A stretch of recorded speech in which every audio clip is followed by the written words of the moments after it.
የአዲስ አበባ ዩኒቨርሲቲ በሙሉ አቅሙ ራስ ገዝ የትምህርት ተቋም እንዲሆን ለማስቻል እየተከናወኑ የሚገኙ የሪፎርም ስራዎችንና የቀጣይ የትኩረት አቅጣጫዎቹ ምን እንደሆኑ የዩኒቨርሲቲው ተጠባባቂ ፕሬዝዳንት ዶክተር ሳሙኤል ክፍሌ በተለይም ባለፉት 7 ወራት በተከናወኑ ተግባራት ላይ መግለጫ ሰጥተዋል። በተለይም ባለፉት ዓመታት ከቅድመ መደበኛ እስከ ከፍተኛ የትምህርት ተቋማት አጋጥሞ የነበረውን የትምህርት ጥራት ጉድለት ለመፍታት በመንግስት በኩል አዲስ የትምህርት ፖሊሲና ስትራቴጂ ተነድፎ ወደ ተግባር እንዲገባ በመደረጉ ተጨባጭ ውጤቶች እንዲመዘገቡ ማስቻሉንም አንስተዋል። ዩኒቨርሲቲው እያደረገ በሚገኘው የራስ ገዝ የሪፎርም ስራም የ5 ዓመት ስትራቴጂክ እቅድን ነድፎ ወደ ተግባር ማስገባቱን በመግለጫቸው አመላክተዋል። ባለፉት 19 ወራት የሰራናቸው ለዚህ ራስ ገዝነት ሽግግር የሚያገዙ አበይ ተግባራት ናቸው። የመጀመሪያ የሚሆነው ወደ ራስ ገዝነት የሚደረገውን ሽግግር በምን ስትራቴጂክ እቅድ እንምራው ተብሎ 5 ዓመት ስትራቴጂክ እቅድ ተዘጋጅቷል። ይሄም በፈረንጆቹ 2024 እስከ 28 የሚተገበር የ5 ዓመት ስትራቴጂክ እቅድ ጸድቆ ወደ ስራ ገብቷል። ይሄም ስትራቴጂክ እቅድ የራሱ ስያሜ እንዲኖረው ተደርጓል።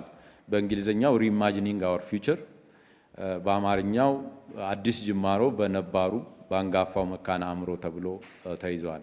ይህም ማለት ምን ማለት ነው? ከ7 10 ዓመታት በላይ ቆየ ከፍተኛ ትምህርት ነው።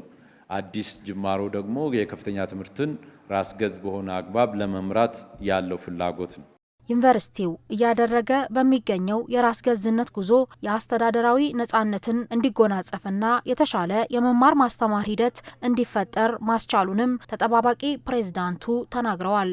ራስ ገዝነት 4 መሰረታዊ ነጻነቶች የሚያጎናጽፍ ነው። የአስተዳደር ነጻነት አለ፣ የአካዳሚክ ነጻነት፣ የሀብት የማመንጨት ነጻነትና አስተዳደራዊ ገቨርነንስ የምንለው ነጻነት ይኖሩታል። የሀብትን ከማመንጨት አንጻር የሀብት ማመንጫ የምንጮች ማስፋፊያ ፖሊሲና ስትራቴጂዎች ተቀርጿል። የኢንዶመንት ፖሊሲ ተዘጋጅቶ ወደ ስራ ገብቷል። በዚሁ መሰረት ተመኖች መሻሻያ ተደርጎባቸዋል። ከትምህርት አንጻር የአካዳሚክ ነጻነት ማረጋገጫው ተማሪዎችን የመቀበል ነጻነት ነው። ተማሪዎች የመቀበል ነጻነት በራስ መስፈርት በራስ መመዘኛ ተማሪዎችን መቀበል ነው። አዲስ አበባ ዩኒቨርሲቲ ለመጀመሪያ ጊዜ በራሱ መመዘኛና መስፈርት የቅድመ ምረቃ ድህረ ምረቃ ተማሪዎችን በራሱ ተቀብሏል። በ2017 የተቀበልናቸው ተማሪዎች ማትሪክ ማለፋቸው አገራዊ አነስተኛው መስፈርት ማሟላታቸው እንደተጠበቀ ሆኖ አዲስ አበባ ዩኒቨርሲቲ በራሱ ባዘጋጀው ፈተና መስፈርት እና የፕሮግራሞች ብቻ ተማሪዎችን ተቀብሏል። የምርምር ስራዎችን የተሻሉ ለማድረግ መልሶ የማደራጀትና የመፈተሽ ተግባር ያለፉት 7 ወራት ውጤቶች መሆናቸውንም ተመላክቷል። ገቨርነንስ ነጻነት አንጻር አዲስ አበባ ዩኒቨርሲቲ አዲስ መዋቅራዊ የውስጥ አደረጃጀት የመዋቅር የሚባለው እንዲጠና ተደርጎ ታህሳስ 2017 ላይ በስራ አመራር ቦርድ ጸድቆ ወደ ስራ ገብቷል። ይሄም አዲስ 7 ኮሌጆች የነባሮቹ ዋና ኮሌጆቹን ያሰባሰበ ያጣመረ ያዋህደ ማለት ነው።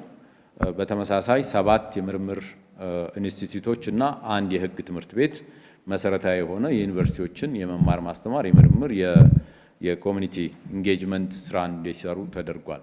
ዩኒቨርሲቲው በቀጣይ 75ኛ ዓመት የአልማዝ ኢዮቤልዩ በዓሉን በስፖርት በኮንፈረንስና በኪነ ጥበብ እንዲሁም በተለያዩ ሁነቶች ለማክበር ዝግጅት ማጠናቀቁንም ጠቅሰዋል።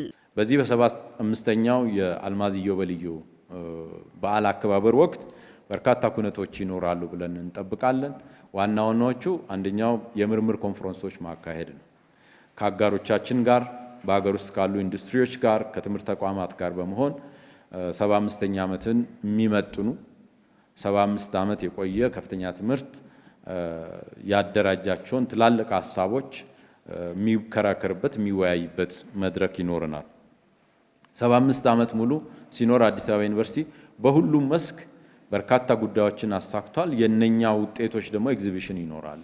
በምርምር፣ በቴክኖሎጂ፣ በመማር ማስተማር፣ በስነ ጥበብ ያፈራቸውን ዋና ጉዳዮች ደግሞ ኤግዚቢሽን ይኖራል። የአዲስ አበባ ዩኒቨርሲቲ በመማር ማስተማር ጉዞ እስካሁን ከ280 ሺህ በላይ የሰለጠነ የሰው ኃይልን ለሀገር ማበርከት መቻሉም ተገልጿል።